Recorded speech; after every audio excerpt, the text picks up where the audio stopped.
예배를 부르고 시작하겠습니다. 자리에서 일어나주시고 우리 주 하나님이여 영광과 존귀와 권능을 받으시는 것이 합당하오니 주께서 만물을 지으신지라 만물이 주의 뜻대로 있었고 또 지으심을 받았나이다 하더라. 아멘. 사랑하는 주님 감사합니다. 오늘도 거룩한 주일을 우리에게 허락하여 주시고 주님의 전으로 나와서 하나님을 기억하고 복된 날을 누리며 예배할 수 있게 해주셔서 감사합니다. 수많은 근심도 있고 걱정도 있고 여러 가지 일들이 우리를 붙잡고 있지만 여호와 하나님을 바라보게 하여 주시고 또 독수리처 날개 치며 올라가는 힘을 주시는 은혜의 시간이 되게 하여 주시옵소서. 감사드리며 예수님 이름으로 기도합니다.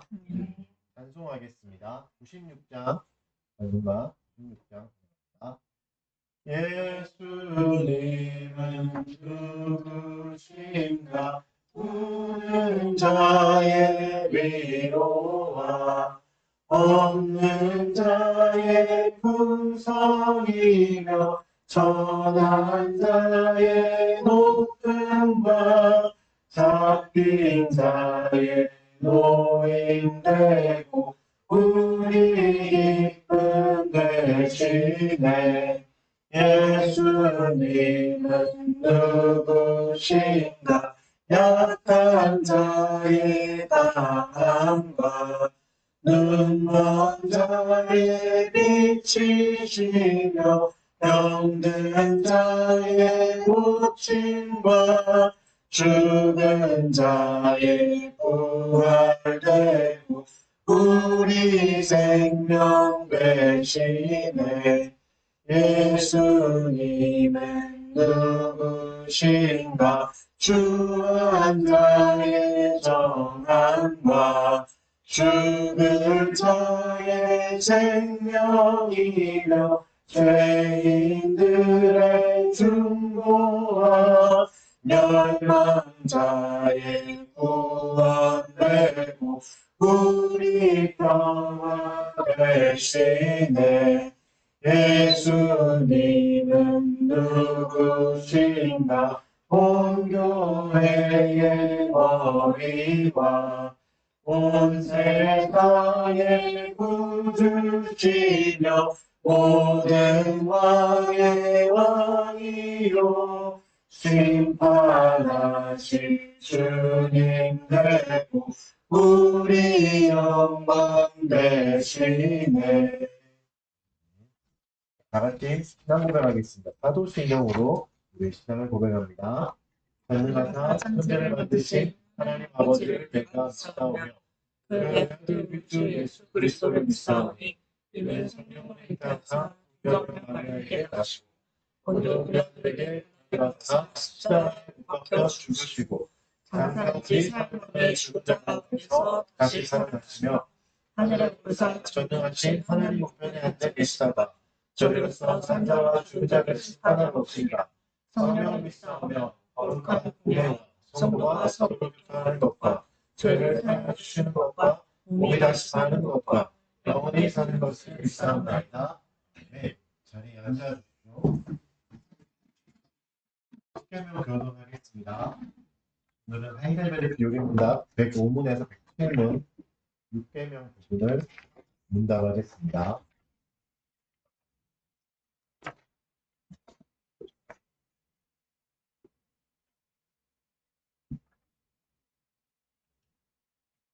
제5문 제6계명에서 하나님께서 원하시는 것은 무엇입니까? 너희가 이웃의 명예를 훼손하고 그들을 미워하고 해치거나 죽이지 않기를 원하십니다. 나는 생각이나 말이나 몸짓으로 무엇보다도 행동으로 무리해서는 안 되고 다른 사람을 시켜서 해도 안 되며 오히려 수심을 버려야 합니다. 더 나아가 자기 자신을 해쳐서도 안 되고 부주의하게 위험에 빠뜨려서도 안 됩니다. 그러므로 살인을 막기 위해서 국가는 또한 칼을 가지고 있습니다. 백령문 그런데 이 계명은 살인에 대해서만 이야기합니까? 아닙니다. 하나님께서는 살인을 그만으로써 해가 되는 시기, 증오, 분노, 복수심 등을 미워하시며 이 모든 것들을 살인으로 여기신다고 가르칩니다. 107문 앞에서 말한 방식으로 우리 이웃을 죽이지 않으면 그것으로 이 계명을 다 지킨 것입니까? 아닙니다. 하나님께서는 시기와 증오와 분노를 정죄하심으로써 우리가 우리 이웃을 자기 자신처럼 사랑하여 인내와 자비와 친절을 보이고 우리가 할 수 있는 한 그들을 해악으로부터 보호하며 심지어 원수에게도 선을 행하라고 하셨습니다. 시간에 저희 공적인 고백하도록 하겠습니다. 우리의 죄악을 하나님 앞에 구하고 용서를 구하는 시간이 읽어본 계명을 기준으로 우리 마음을 살피고 내 마음의 죄악을 깨닫게 해달라고 발견하게 해달라고 구하시고 우리의 본성의 죄악을 뉘우치는 시간 갖도록 하겠습니다.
다시 우리를 불쌍히 여기셔서 우리의 죄악을 발로 밟으시고 우리의 모든 죄를 깊은 바다에 던지시리이다. 네. 감사 찬송하겠습니다. 다 같이 일어나서 찬송하겠습니다. 18절입니다. 73장 34편 1에서 5절 말씀으로 읽어드리겠습니다. 내가 항상 여호와를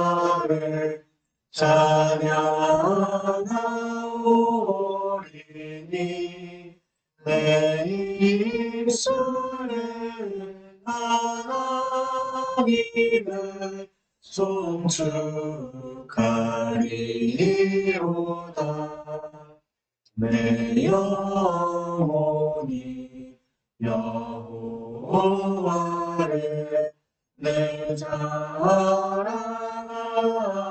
자랑하리니 온고한 자 이를 듣고 기뻐하리로다. 나와 함께 찬양하며 그 이름 높이세. 여호와는 광대하다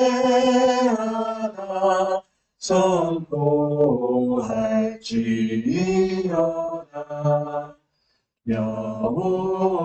여호와께 간구할 때 주는 답하시고 나를 모든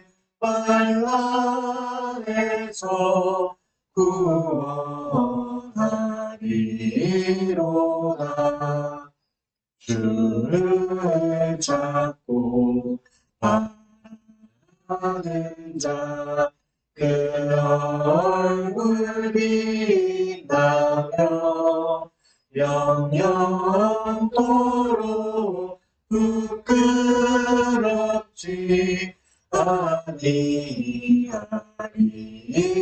아니하리로다. 자리에 앉아주십시오. 기도하겠습니다. 주의 말씀은 내 발의 등이요 내 길의 빛입니다. 사랑하는 주님, 오늘도 주의 인도하심과 사랑 안에서 예배를 드립니다. 우리의 마음과 영혼이 주님의 진리로 새로워지게 하여 주시고 모든 어려움 가운데서도 주님의 빛을 따라 나아갈 수 있게 도와주시옵소서. 우리 안에 감춰진 죄악들을 깨닫는 은혜를 주시고 늘 우리에게 용서하시는 그리스도의 은혜가 필요함을 깨닫고 주님을 더 의지하게 해주십시오.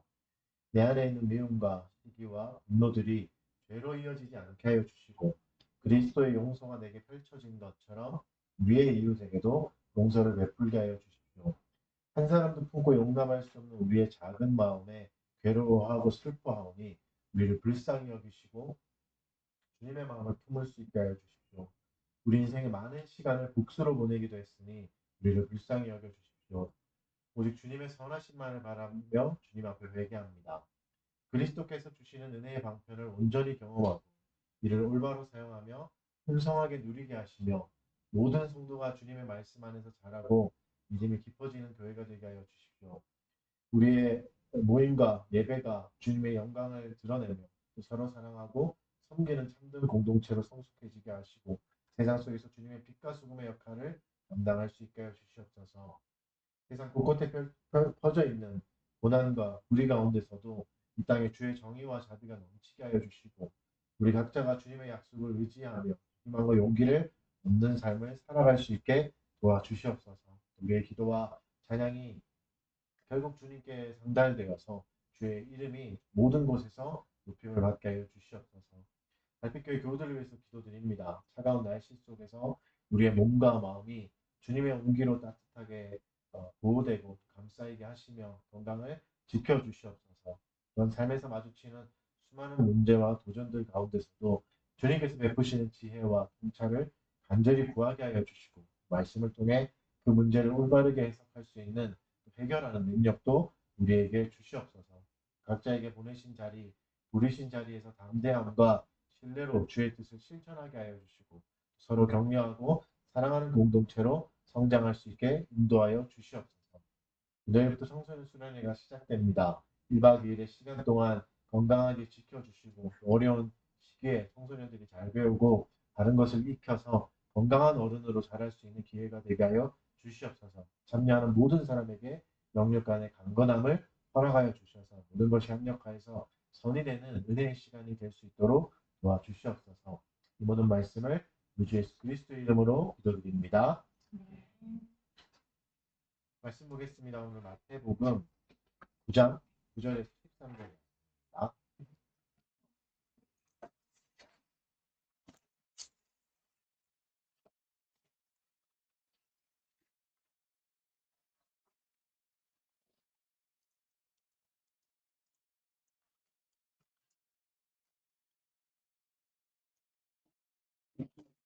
마태복음 9장 9절에서 13절 말씀 제가 한번 공독해 드리겠습니다. 예수께서 그곳을 떠나시다가 마테라 하는 사람이 대관에 앉아있는 것을 보시고 이르시되 나를 따르라 하시니 일어나 따르니라. 예수께서 마태의 집에서 앉아 음식을 잡수실 때 많은 세리와 죄인들이 와서 예수와 그의 제자들과 함께 앉았더니 바리새인들이 보고 그의 제자들에게 이르되 어찌하여 너희 선생은 세리와 죄인들과 함께 잡수시느냐. 예수께서 들으시고 이르시되 건강한 자에게는 의사가 쓸데없고 병든 자에게라야 쓸데있느니라. 너희는 가서 내가 긍휼을 원하고 제사를 원하지 아니하노라 하신 뜻이 무엇인지 배우라. 나는 의인을 부르러 온 것이 아니요 죄인을 부르러 왔노라 하시니라. 네. 오늘은 마태복음 33번째 시간입니다. 당신의 오늘은 어제와 같을 필요가 없다. 제목으로 전하도록 하겠습니다.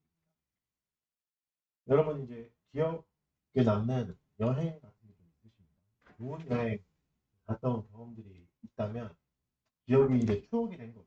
추억으로 남아 있는 여행을 한번 생각해 보면 여행이 좋은 추억이 된다 이런 거에는 다양한 요소가 필요하겠지만 그 중에 이제 꼭 필요한 필수 요소 중에 하나는 환대이죠. 환대의 나를 환영해주고 친절하게 대해줬던 어려운 순간에 나를 도와줬던 사람들이 있다면 그곳이 어떤 곳이든 좋은 기억으로 남게 되잖아요. 여행하는 동안 만났던 사람들의 친절한 모습과 환영해주는 모습은 좋은 추억을 만들어줍니다. 그래서 이렇게 경험한 여행이 좋은 자양분이 돼서 사람들에 대한 인식도 달라지게 하고 나아가서는 이제 그 나라에 대한 인식들도 새로워질 수 있게 해주잖아요. 상황대의 힘 이런 게 별거 아닌 것처럼 보이지만 누구에게 따뜻하게 인사해주고 받아주고 친절하게 물어주고 대답해주는 게 별거 아닌 것 같아 보이지만 때로는 누군가에게 살아갈 수 있는 힘도 주고 무기를 줄 수 있는 굉장한 힘이 되기도 합니다. 성경은 나그네를 분명히 한대하라고 도움받을 것 없는 사람을 잘 내주라고 합니다. 물론 성경이 따뜻한 환대만을 말하지는 않습니다. 변화와 성장에 대한 요구도 분명히 합니다. 성경은 그런 게 있어요. 하나님에 대한 지식도 어떻게 나오죠? 하나님에 대한 지식을 성경이 이야기하기도 하지만 하나님께서 반드시 우리에게 요구하는 것을 또 설명하기도 하는 게 성경 아닙니까? 두 가지가 다 있습니다. 오늘 본문을 빗대어 생각해 보면 예수님은 부르심으로 시작하고 예수님의 부르심으로 시작하고 바리새인의 논란 이걸로 끝납니다. 근데 바리새인은 왜 놀랐을까? 예수님의 환대가 자신들의 지식의 한계를 넘었기 때문에 이 정도까지는 해줄 수 있다. 이걸 넘어선 거죠. 본문은 어찌 보면 파격적인 은혜를 이야기합니다. 벽을 뛰어넘은 범위를 뛰어넘은 그 당시 이제 공식적인 죄인이고 악인이라고 했던 사람을 이 세리를 부르시는 이야기입니다. 그리고 율법에 정통한 바리새인들에게 더 이상 뭔가 배울 게 없어 보이는 사람들에게 가서 배우라 이렇게 말씀하시는 명령하시는 이야기이기도 합니다. 여러 면에서 파격적인 내용이 되는 거죠. 그래서 나를 따르라는 명령으로 시작해서 배우라는 명령으로 끝나는 내용입니다. 이 본문을 통해서 하나님이 우리에게 보여주신 사랑에 대해서 한번 깊이 생각해 보는 시간이 됐으면 좋겠습니다. 먼저 오늘 본문에서는 예수님의 사랑을 발견할 수 있어요. 9절에서 예수님이 마태를 누르시죠. 마태는 세리입니다. 세관에서 세금을 받던 사람이죠. 뭐 우리의 상식에서 뭐 세리가 뭐가 나쁜가, 공무원 아닌가 이렇게 생각할 수 있지만 그 당시 보면 로마가 여러 가지 식민지를 지배하고 있었고 식민지에서 이제 당연히 세금을 징수하겠죠. 그렇게 할 때 직접 징수하지 않았습니다. 항상 대리인들을 세웠어요. 그 민족을 잘 아는 사람을 세워가지고 대리인을 통해 세금을 받는 거죠. 그 나라 사람 중에서 세금을 받게 한 거죠. 이게 또 왜 문제가 됐냐면 로마는 일정한 금액의 세금을 부여합니다. 그것만 받으면 돼요. 근데 이걸 하는 대리인들이 자신의 수당을 스스로 측정하는 거죠. 예를 들어서 로마가 10만 원 세금을 매겼다 그러면 이 세리는 자신의 몸까지도 포함시켜 100만 원이라고. 이 정도로 뻥튀기 하는 거죠. 그래서 이제 금액을 청구해서 받았고 뭐 이것을 로마가 알아도 그냥 묵인해 주는 그것을 전혀 하지 않면서 세리가 되면 자신의 이익을 위해서 많은 사람들에게 경제적 피해를 주는 사람이 되는 겁니다. 그래서 그 당시 유대인들에게 세리는 매국노이고 착취자이고 매일에 되는 그런 사람입니다. 좋아하기가 어려운 사람입니다. 마태는 그런 세리였으니까 어떤 사람입니까? 사회적인 경멸과 종교적인 배척의 대상이 되는 사람입니다. 예수님이 그런 마태를 부른 겁니다. 찾아오시고 나를 따르라. 이 명령에는 놀라운 은혜가 있는 겁니다. 전혀 자격 없고 공로도 전혀 없고 유럽지도 않은 사람에게 펼쳐지는 무관한 은혜의 초대가 들어가 있는 겁니다.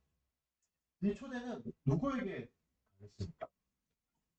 대단한 사람도 아니고 의로움이 있는 그런 사람, 좀 뛰어난 사람 이런 사람도 아니고 한 가지입니다. 예수님을 선택한 사람. 이게 더 중요합니다. 선택은 우리가 하는 게 아니라 하나님이 하시는 것. 자격 없는 자를 부르셔서 예수를 따르게 하시는 것. 이게 하나님 택한 자에게 주시는 은혜겠죠. 하나님이 택하시는 것. 그리고 이제 본문의 무대가 이 세간에서 또 바뀝니다. 마태의 집으로 바뀌죠. 바로 바뀌어서 마태의 집에는 잔치가 열립니다. 파티가 열린 거예요. 세리 동료들, 자신이 친했던 사람들을 다 데리고 와서 예수님과 함께 식사를 합니다. 단순히 이제 밥 한 끼 먹었다 이 정도 수준이 아니라 깊이 있는 친밀감 있는 교제를 나누는 겁니다. 또 굉장히 좀 센세이션한 일입니다. 왜냐하면 예수님의 식탁에는 그 당시로 치면 사회적 나부자, 절대 함께 밥 먹을 수 없는 사람 이런 사람들이 가득했고 교회적 율법에서 벗어난 사람이니까 소위 말하는 빌런, 악당 이런 사람들이 가득 찬 거죠. 그러니까 예수님이 저희 경계가 없죠. 경계가 없고 경계가 없는 포용과 한대를 보여주신 거예요. 이게 그 함께 모인 상황이 되게 좋겠지만 사회적으로 보면 굉장히 무리를 일으키는 행동이 되는 거죠. 함께 집에서 식사했다는 것은 이들을 완전히 받아들인 겁니다. 너는 나와 함께 할 수 있는 사람, 함께 비슷한 수준의 사람, 식사도 나눌 수 있는 사람으로 본 거죠. 유대의 사회는 좀 더 엄격한 사회입니다. 분리가 명확한 사회죠. 엄격한 분리. 특별히 이제 율법적으로도 명령하셔서 나눈 것도 있지만 사실 사람과의 교제를 율법적으로 금지하신 건 없습니다. 불신자라고 너무 악한 자 정도 신약 시대에 와서는 이제 정하는 거지 율법적으로 먹지 말라 이런 건 없었는데 이게 이제 율법적으로 먹지 말아야 될 음식은 있잖아요. 이방인들이 이 음식을 먹으니까 이방인과의 교제까지 이제 확대시켜서 그냥 쉽게 분리시켜버리고 일이 돼버린 그런 그래서 이게 관습이 된 겁니다. 율법은 아니라 관습이 된 거예요. 예수님이 이제 이런 분리주의적인 관습에 도전하신 거 이걸 깨기 위해서 기도하신 거 사실 율법적 근거가 있다고 할 수 없는 행동인 거죠. 분리하는 것은 그것을 예수님이 깨신 거예요. 이 자리에 잘 보면 마태의 집에 다 모여 있어요. 모여 있는데 이 식사의 주체자는 마태는 아닙니다. 예수님입니다. 그래서 바리새인들도 질문하죠. 마태에게 불평하는 게 아니라 예수님한테 불평하죠. 집주인은 마태인데 왜 예수님에게 하겠습니까? 예수님이 호스트인 거죠. 이스라엘을 모은 주체자가 되시는 거죠. 그래서 이렇게 묻잖아요. 어찌하여 너희 선생은 세리와 죄인들과 함께 먹느냐? 여기서 이 선생은이라는 표현은 약간 좀 비꼬는 말입니다. 이 부분의 뉘앙스는 조롱과 비꼬는 마음이 가득한 말. 우리나라 말로 하면 야 선생이란 작자 이런 거. 선생이란 작자가 고작 저런 것들과 함께 식사를 해 이런 내용 이런 뉘앙스입니다. 굉장히 비난하는 말이에요. 그러니까 바리새인 안에 뭐가 있어? 엘리트주의가 있는 거죠. 나는 함부로 아무하고도 밥 먹지 않아 이런 게 있었고 특정인에 대한 가슴도 있었어. 이런 사람하고는 나 절대 그렇게 하지 않을 거야 이런 게 있어요. 죄인과의 식사를 죄악시하는 율법주의적인 사고방식도 있었습니다. 물론 여러분 죄인을 죄라고 말하고 그 죄에 대해서 분명하게 지적해야 돼서 이제 그런 사고방식을 가질 수 있으나 그렇다고 해서 완전히 분리시키는 거 이것도 좋은 답은 아닙니다. 그래서 예수님이 뭐라 말씀하시죠? 건강한 자에게는 의사가 쓸데없고 병든 자에게 의사가 필요하다 이렇게 말씀하세요. 그러니까 무슨 말이 되죠? 이 식사 자리에 있는 죄인들은 병든 자다. 그래서 의사가 필요한 사람이야. 이렇게 말하고 너 이들을 정죄하고 있는 너희는 건강한 자라고 생각하기 때문에 의사가 필요 없어. 이렇게 말하는 거죠. 이것도 반어법이고 좀 비꼬는 말이기도 합니다.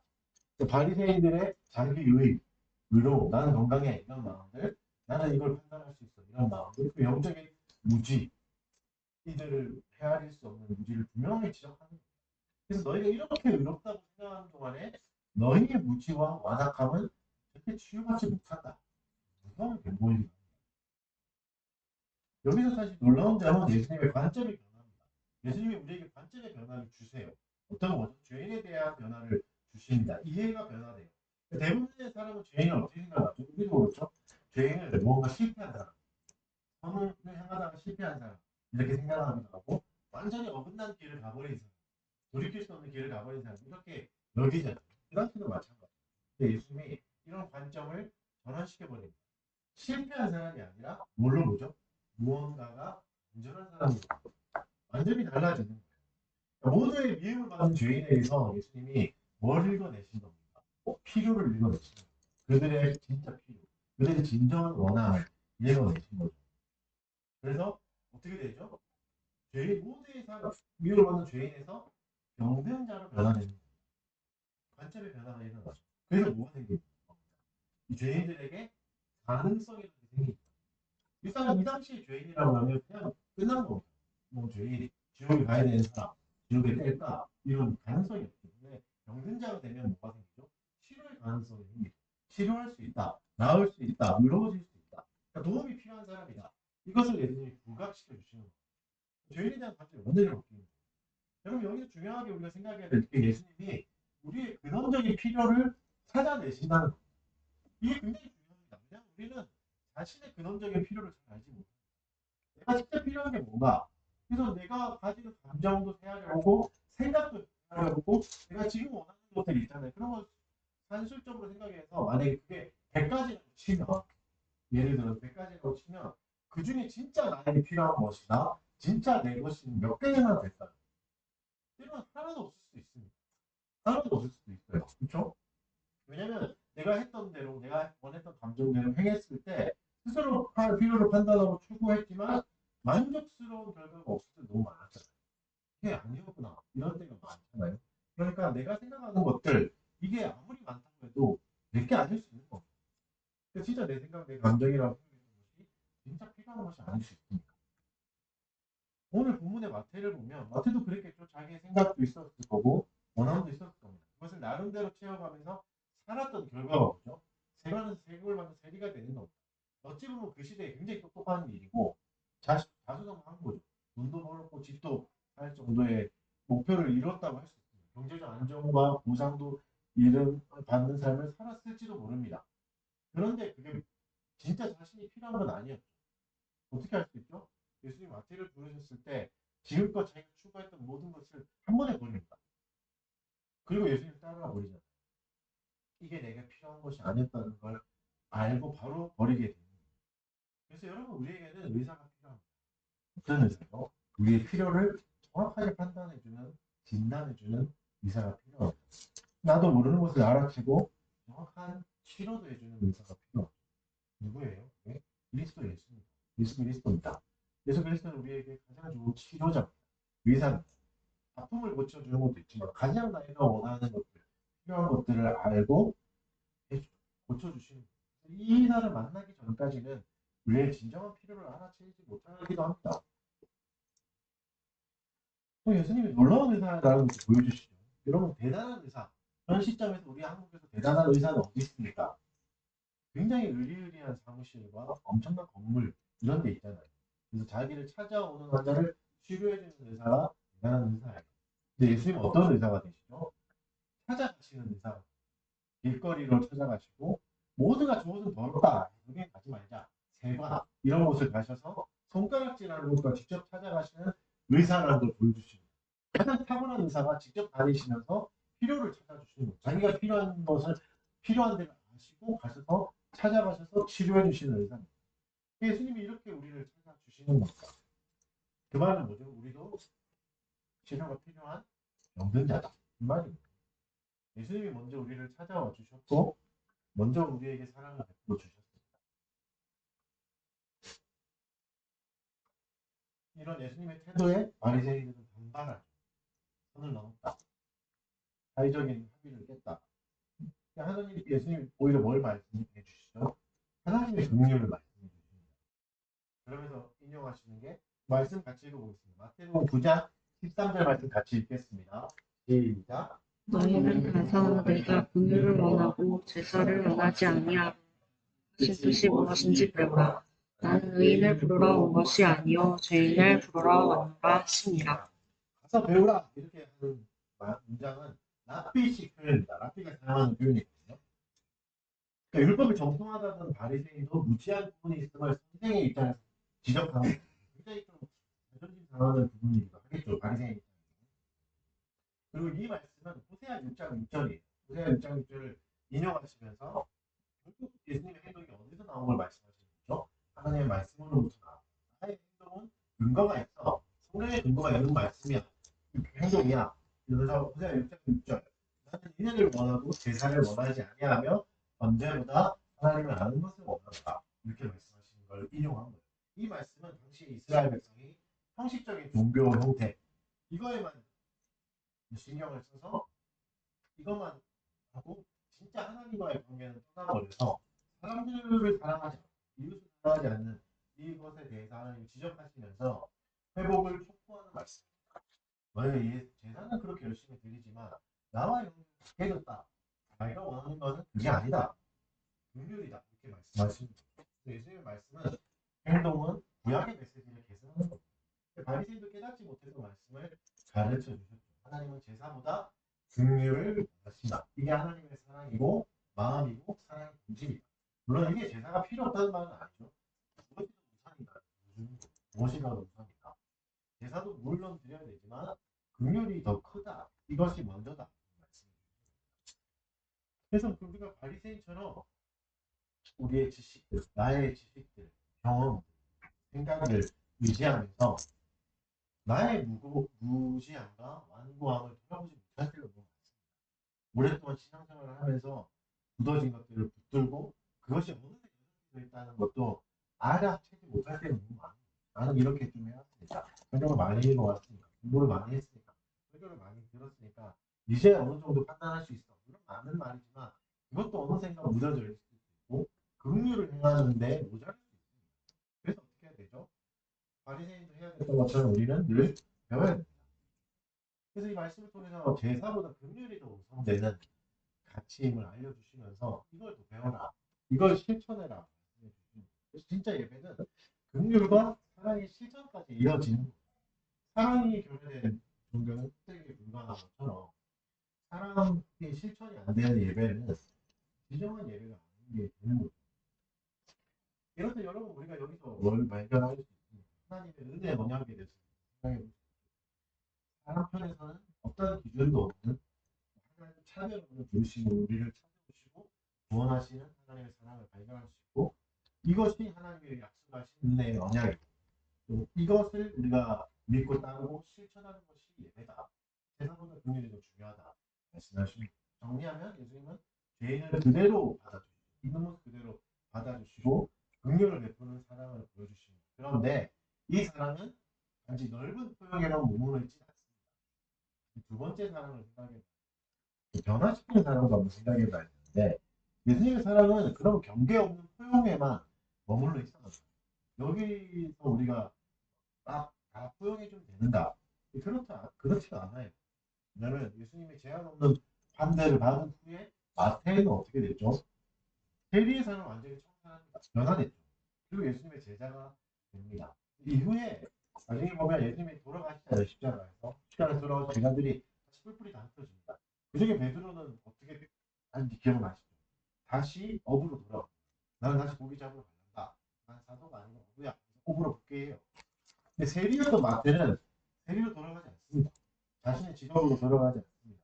다시 돈 벌 수 있는 기회고 더 많은 것을 취할 수 있는 기회지만 돌아가지 않죠. 뭘 보여주죠? 새로운 사람이 됐음을 보여줍니다.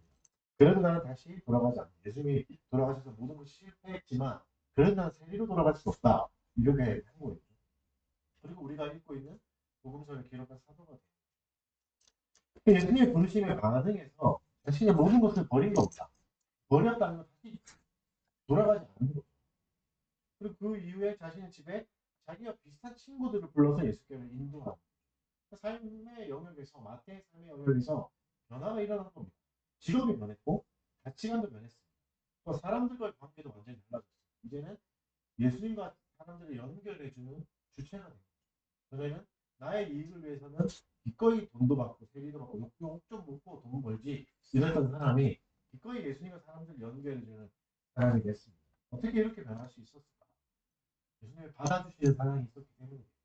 포용하시는 사랑, 한계가 없는 사랑을 받았기 때문이죠. 이것이 이제 마태의 마음을 열게 해줬고 변화하게 해줬습니다. 그래서 예수님의 이런 포용하는 사랑은 충분한 동기가 됩니다. 강력한 동기가 됩니다. 사랑하는 사람은 변화를 또 두려워하지 않고 거의 받아들이게 됩니다. 사랑을 받고 하고 있는 사람은 변화를 두려워하지 않고 기꺼이 받아들입니다. 그래서 예수님은 죄인을 부르러 왔노라 이렇게 말씀하시잖아요. 죄인을 부르다. 이 말은 뭐죠? 이것 자체가 너희는 영원히 죄인으로 머물라 이 말은 아니죠. 죄인인 너희를 내가 불러서 죄인으로 놔두지 않을 거다. 이제 예수님 의사를 자처한다는 것은 내가 너희를 치료할 거다는 말이잖아요. 병자를 병에 찌들게 놔두지 않겠다. 죄인을 죄에 찌들게 놔두지 않겠다. 내가 치료해 주겠다. 이제 예수님의 부르심은 단순한 초대가 아니에요. 변화를 부르는 초대입니다. 변화를 포함하는 부르심입니다. 그래서 예수님이 죄인을 부르시고 치료하시고 변화시키셔서 당당히 하나님 나라의 백성으로 살아가게 하십니다. 그래서 예수님 마태복음에서 계속 죄인을 찾으러 다니시죠. 죄인을 부르러 다니시죠. 어떻게 부르시죠? 가장 강력한 메시지가 회개하라 천국이 가까웠다 이거잖아요. 어떠한 죄인도 거절하지 않으시지만 요구는 분명합니다. 회개해야겠다. 회개하라 천국이 가까웠다. 그러니까 죄인의 회개에 요구하시고 회개를 요구하시고 변화를 촉구합니다. 그래서 우리의 회개는 예수님이 받아주시는 사랑이 커다란 힘이 돼서 일어납니다. 받아주시는 사랑을 경험했던 사람은 반드시 회개로 갑니다. 더 깊은 사랑을 나누고 싶으니까. 더 깊은 교제를 하고 싶으니까. 그래서 오늘 본문에서 보면 예수님의 초대를 받은 것은 마태뿐만이 아니고 마태와 세리 친구들뿐만이 아닙니다. 잘 보면 세리가 바리새인에게도 초대를 하십니다. 가서 배우라고 하십니다. 가서 배우라고 하시는 것은 매몰찬 말씀 같기도 하지만 바리새인도 변화되기를 원하는 마음이 있는 말이에요. 배워라. 입에 익혀서 더 나은 사람이 되기를 원합니다.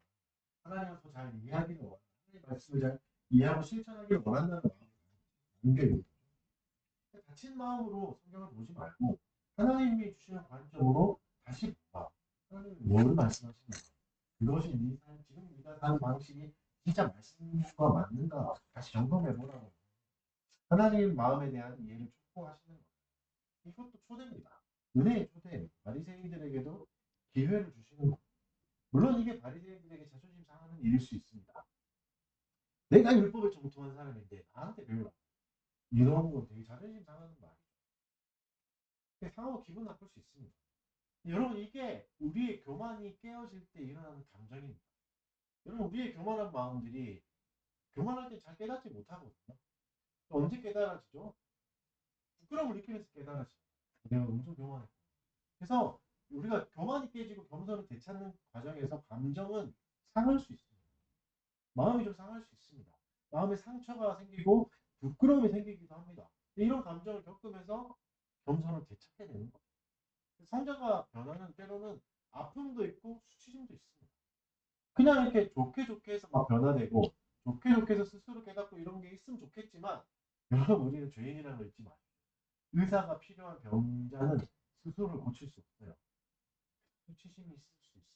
의사가 진단할 때 내가 모르던 수치심이 꺼내어질 수 있습니다. 그렇게 치료가 되는 거죠. 성자가 변하는 이런 아픔이 동반될 수 있습니다. 여기까지가 하나님이 우리에게 보여주시는 균형 잡힌 사랑이에요. 하나님이 두 가지 사랑을 오늘 본문에서 보여주시는 어떤 사랑이죠?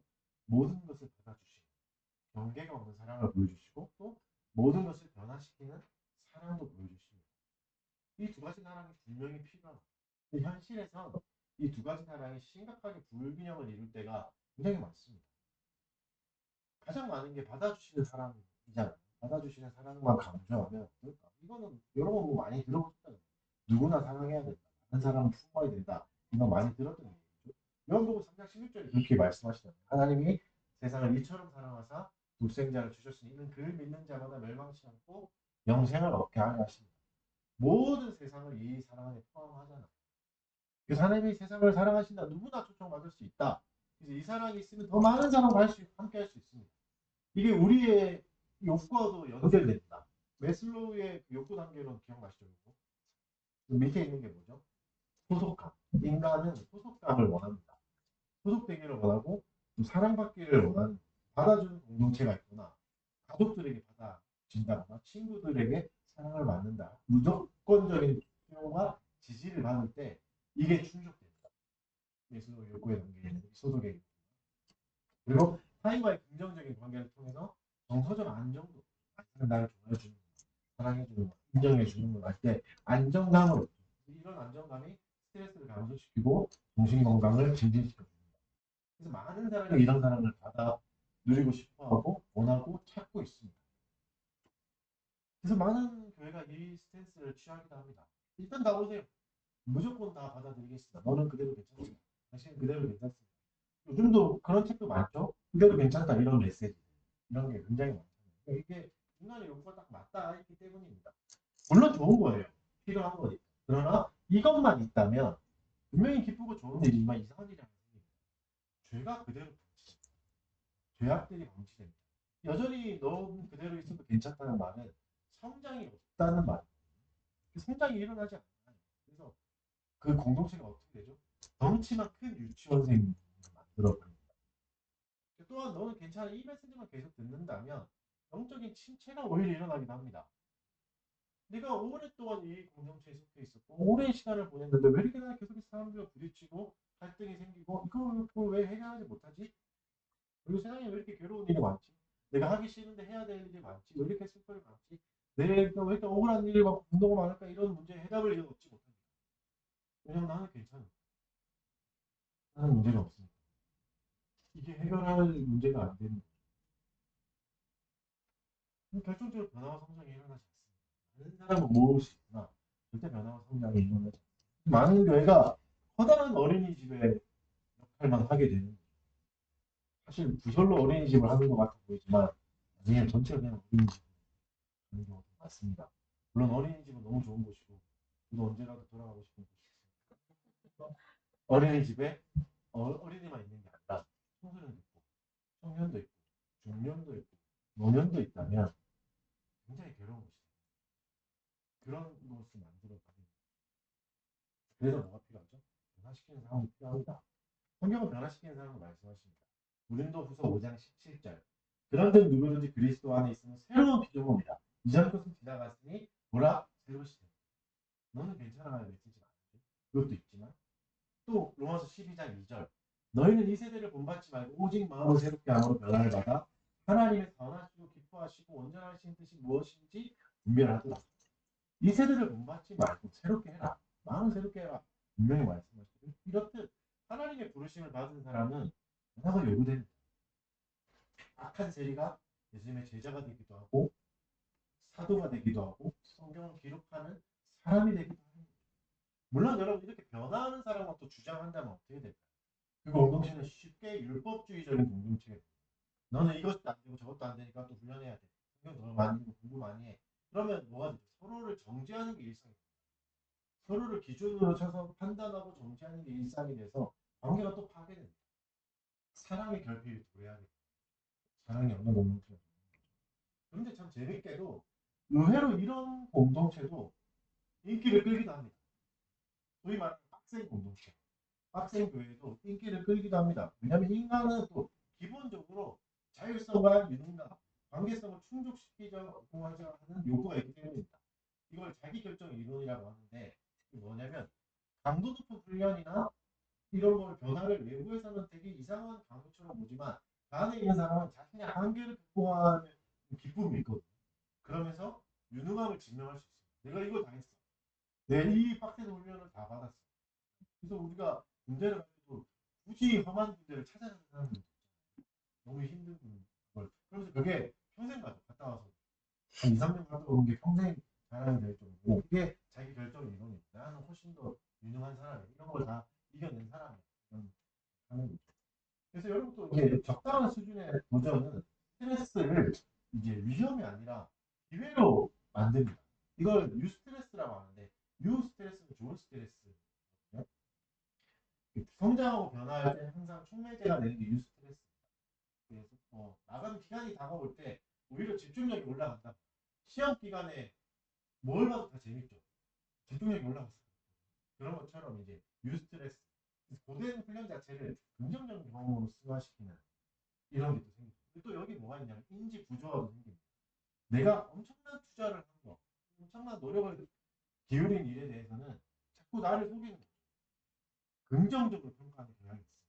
그래서 여러분 군대 혹한기 훈련이라고 받아들이죠. 이것보다 더 추운 날씨에 이제 밖에 나가서 막 하는데 다 기억나시죠?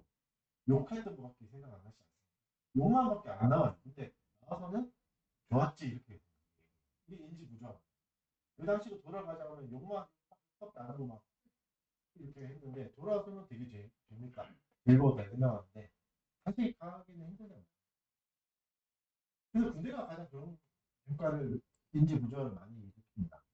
똑똑한 훈련을 견뎌내면 그 결과를 얻는 성취감과 변화된 자신에 대해서 큰 가치를 부여하는 거예요. 이것도 해냈다 이런 게 있으니까 그래서 오히려 이제 이런 빡센 것 공동체 겁나는 공동체를 좋아하지도 않는 이것도 메슬로 요구 단계에 있는 이야기예요. 생존을 넘어서 뭘 추구하는 사람은 다 실현을 추구하고 자기 실현, 자기의 잠재력을 테스트해보고 깨닫게 해보고 한계를 극복하는 경험을 통해서 자아 실현을 할 수 있는 거예요. 내가 이것도 이겨냈네. 이것도 통과했네. 결국 뭘 말하는 거죠? 앞에 두 가지 받아주는 사람과 변하는 사람 이런 압박은 인간의 모든 마음에 다 있는 거예요. 인간은 이 두 마음이 필요해요. 그래서 두 가지가 다 인간에게 필요한 겁니다. 성경은 이 두 가지를 다 말씀하시는 거예요. 하나님이 이 두 가지를 다 말씀하시는 거예요. 받아주심과 변화시키는 사람이 다 있습니다. 이 두 가지를 잘 조화를 이루어야 합니다. 한 가지만 된다면 이상한 공동체가 신경적인 공동체가 되지 못할 경우가 생깁니다. 그러니까 죄인을 있는 그대로도 받아줘야 되지만 더 나은 모습으로 성장할 수 있도록 이끌어줘야 됩니다. 뭐가 맞고 뭐가 틀린 게 아니라 둘 다 맞는 거예요. 둘 다가 있어야 되는 단계적인 상황입니다. 이게 균형 잡힌 사랑이고 사람을 한 사람을 건강하게 자랄 수 있게 해주는 자양분이 되는 사람이기 때문에. 그러면 이 두 가지를 어떻게 실천할 수 있을까? 이게 관건이잖아요. 의외로 방법은 간단합니다. 예수님입니다. 두 가지의 사랑을 다 보여주신 분이 예수님이죠. 이 두 가지 사랑을 조화시키려면 우리는 예수님을 필요합니다. 예수님이 우리에게 나눠주신 유익들을 잘 받아 누려야 됩니다. 예수님이 자신이 이루신 유익을 우리에게 나눠주시는데 어떻게 누릴 수 있죠? 은혜의 방편. 그래서 은혜의 방편이 필요한 거죠. 은혜의 방편이 뭐가 있죠? 말씀과 기도와 경배가 있죠.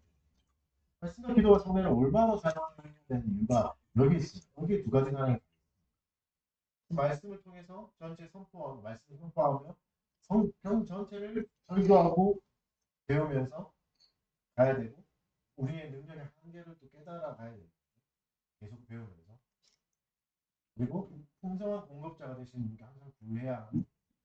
그래서 여러분 항상 중요하게 여기셔야 될 게 우리의 지혜도 힘도 능력도 경험도 우리의 생각만큼 크지 않을 수 있습니다. 내가 생각하는 만큼 내 힘이 내 경험이 내 사랑하는 마음이 그렇게 크지 않을 수 있습니다. 모든 사람을 다 품어야 되겠지만 내가 다 품을 수 있는 여력이 없는 경우가 너무 많습니다. 그래서 항상 주님께 구해야 됩니다. 말씀을 배워야 되고 적용하는 것도 한계가 늘 있을 겁니다.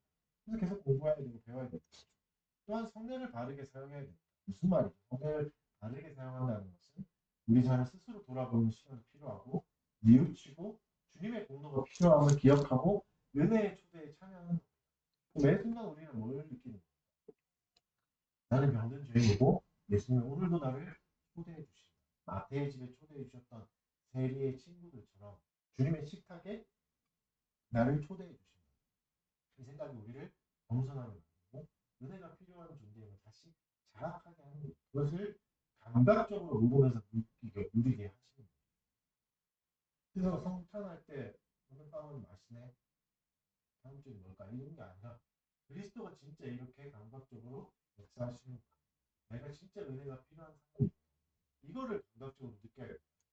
오늘 좀 쑥스인데 이렇게 내리 부를까? 이렇게 하는 이게 아니라 그리스도의 은혜가 이렇게 강력합니다. 느끼지 못하지만 사실 나를 강하게 지배하겠다 이 생각을 하셔야 됩니다. 여러분 우리가 가지는 빛나는 지혜도 하나님 앞에서 초라한 점일 뿐이라는 것을 잊지 마시고 우리는 주님보다 지혜로운 방법을 은혜의 앞에 우리가 실천해야 되는 이유는 그보다 더 지혜로운 방법이 없기 때문입니다. 그것보다 더 지혜로운 훈련 방법은 없습니다. 예수님이 주시지 않았어요. 여러분 우리가 결국 마태의 집에 모여있던 죄인과 다를 바 없습니다. 마태의 집에 있던 죄인들을 다르게 말하면 그게 교회당이겠죠. 그게 우리가 보는 교회겠죠. 그래서 교회는 어떤 공동체입니까? 죄인들의 공동체입니다. 누구도 완벽할 수 없고 완전히 의로운 사람도 없습니다. 나보다 나은 사람은 이곳에 있습니다. 이게 핵심입니다. 아닌가? 정말 나보다 나은 사람이 이곳에 없다. 이거는 교만한 생각입니다. 나보다 나은 사람은 이곳에 없다. 이러면 잘못된 생각입니다. 만약에 여기서 나보다 나은 사람이 없으면 잘못된 곳에 계시는 거 교회가 아닙니다. 교회는 어떻게 되죠? 나보다 남을 낮게 여기는 마음이 있는 사람. 우리는 서로의 연약함을 인정해야 되고 죄를 인정해야 되고 그리고 또 뭘 해야 되고 타인의 죄를 보면서 타인의 연약함을 보면서 나의 죄를 인정하고 나의 연약함도 받아들이는 그게 겸손한 거예요. 여기는 누구도 한계없는 능력을 가진 사람은 없습니다. 모든 것을 기억하시는 사람도 없습니다.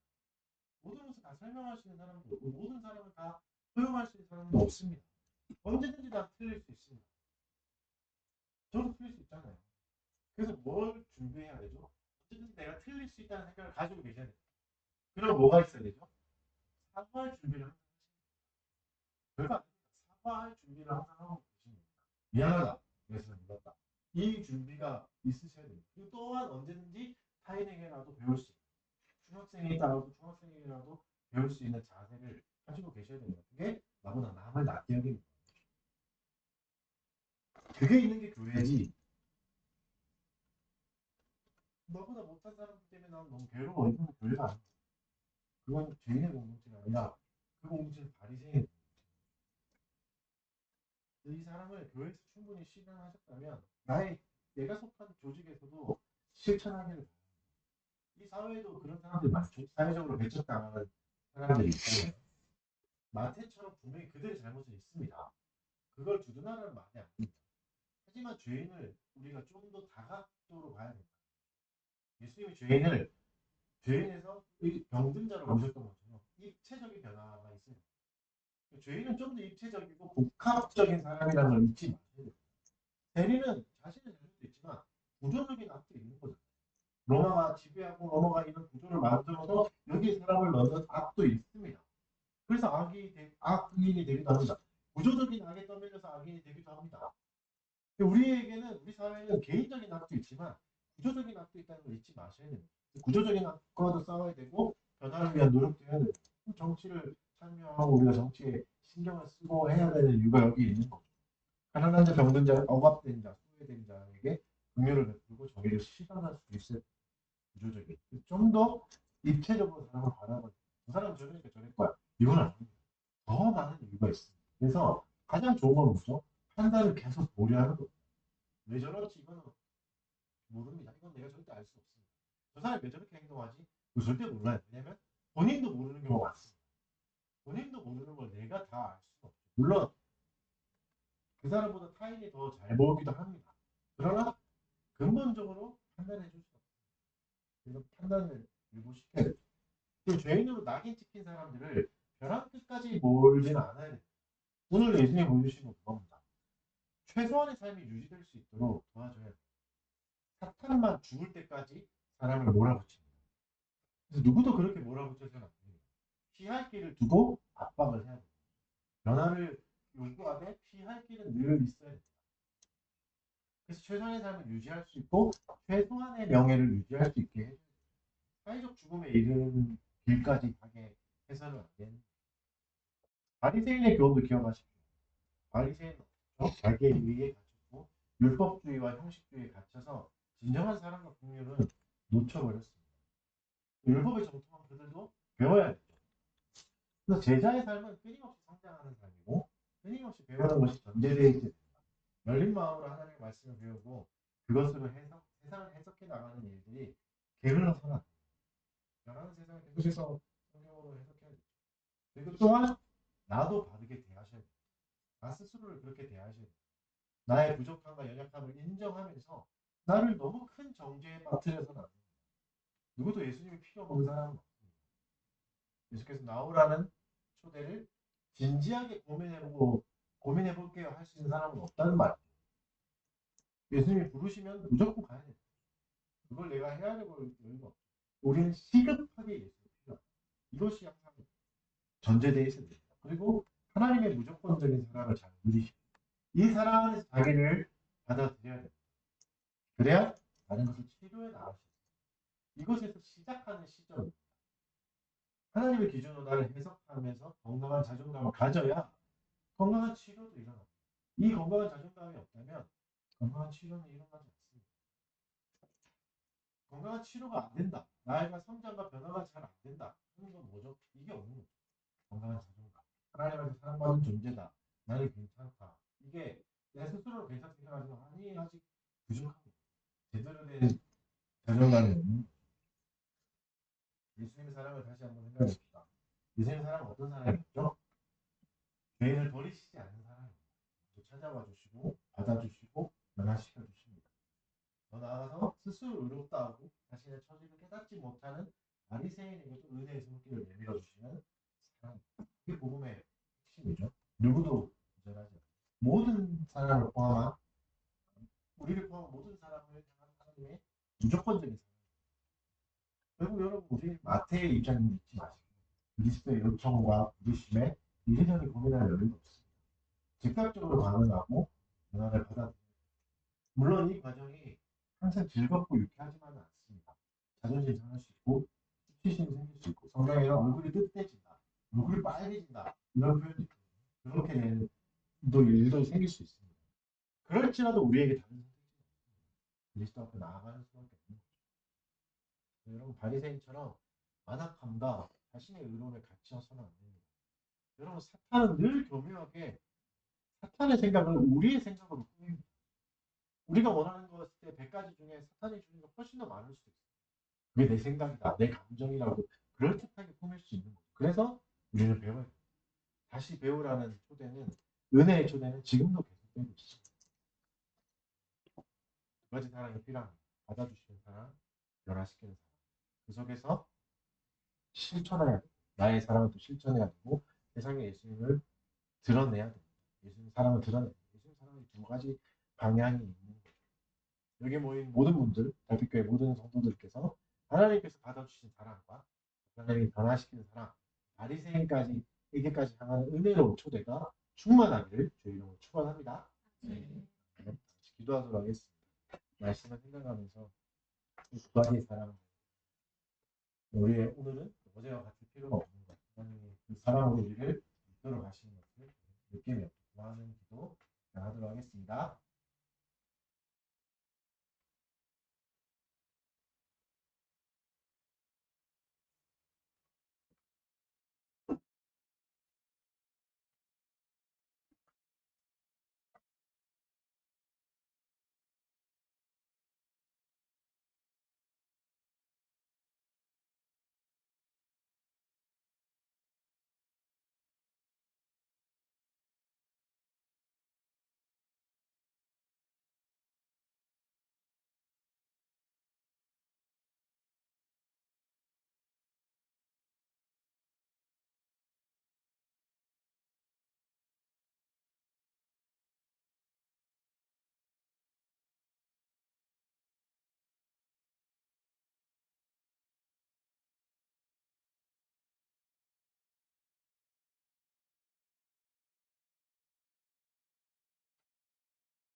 하나님 주님 감사합니다. 우리의 오늘이 어제와 같지 않게 하여 주시옵소서. 하나님의 사랑, 충만한 사랑을 기억하게 하여 주시고 그 사랑이 기반이 되어서 두려움 없는 변화가 일어나게 하여 주시옵소서. 하나님 변화시키는 것이 때론 두렵고 너무 수치스럽고 괴로울 때도 있겠지만 주의 은혜가 너무나 충만하여 그것을 가능케 하신다는 것을 기억하게 하여 주시고 그 사랑을 잘 받아 누리게 하여 주시옵소서. 우리가 속한 사람들에게 사랑을 나눠줄 수 있는 여유도 생기게 하여 주시옵소서. 소외된 자에게 먼저 말 걸어줄 수 있는 여유와 넉넉함들을 갖출 수 있도록 노력하게 하여 주셔서 나의 성장이 나만을 위한 것이 아니라 이웃에게도 유익이 되는 데까지 자라갈 수 있게 하여 주십시오. 그리하여 하나님께 영광이 되고 하나님 즐거워할 수 있는 참된 인생을 우리가 살도록 은혜 내려 주시옵소서. 감사드리겠습니다. 기도합니다. 통찬하겠습니다. 네, 발라져 있어서 당연히 보여드리진 않겠습니다.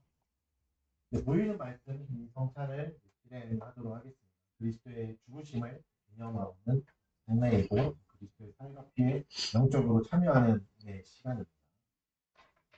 떡을 나누기 전에 그리스도 몸에 참여하고 우리가 한 몸임을 기억하고 그리스도의 은혜를 감각적으로 누리는 시간임을 기억하고 참여하시기 바랍니다.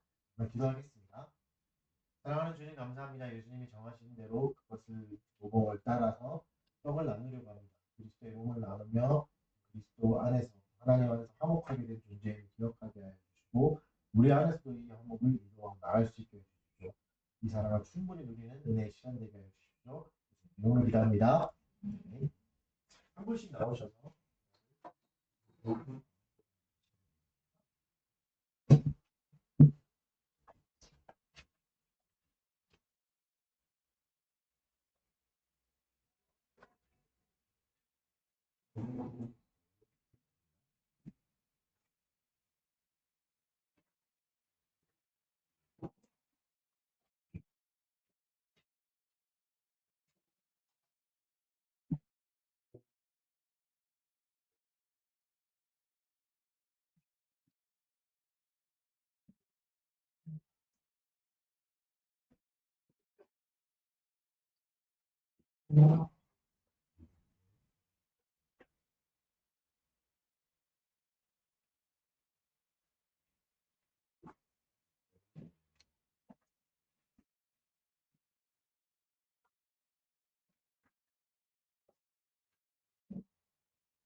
받으시죠? 다시 기념하겠습니다.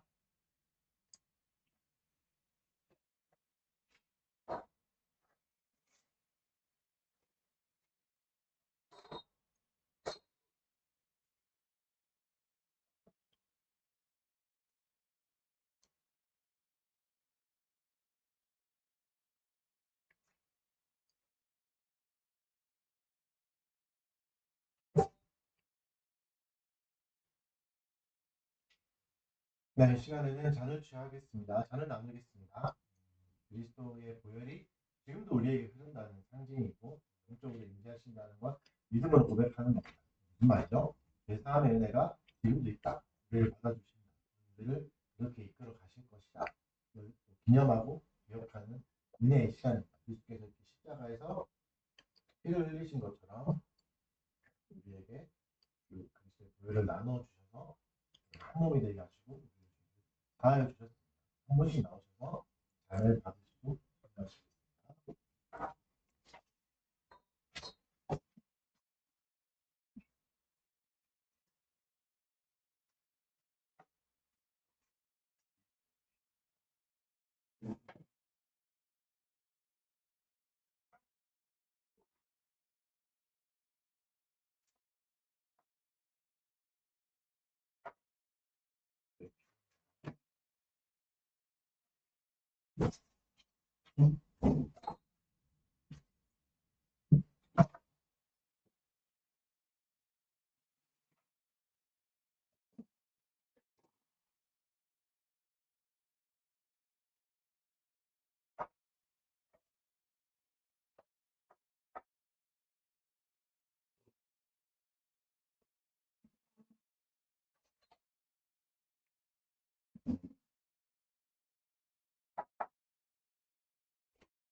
네, 다 같이 일어나셔서 찬송하겠습니다. 400사입니다. 세상을 넘어 천국에 가도 길 가운데로 걸어가며 주께서 항상 지키시기로 약속한 말씀 같지 않네. 하늘의 영광 하늘의 영광 나의 맘속에 사고도 넘쳐 할렐루야를 힘차게 불러 영원히 주를 찬양하리. 캄캄한 밤에 밤일지라도 주께서 나의 길 되시고 나에게 밝은 빛이 되시니 길 잃어버릴 염려 없네. 하늘의 영광 하늘의 영광 나의 맘속에 사고도 넘쳐 할렐루야를 힘차게 불러 영원히 주를 찬양하리. 광명한 그빛 마음에 받아 찬란한 천국 바라보고 할렐루야를 힘차게 불러 날마다 빛에 걸어가리. 하늘의 영광 하늘의 영광 나의 맘속에 사고도 넘쳐 할렐루야를 힘차게 불러 영원히 주를 찬양하니. 은상 기도하겠습니다. 사랑하는 주님 감사합니다. 우리에게 먼저 찾아와 주시고 우리에게 또 재물 얻을 힘을 또 허락하여 주셔서 좋은 직장들을 주셔서 또 재물 좋은 것들 얻게 하여 주시고 이것으로 하나님 나라를 위해 또 교회를 위해 내어놓을 수 있게 하신 것 감사드립니다. 헌신하는 손길들을 기억하여 주시고 모든 부족함을 늘 채워 주시옵소서.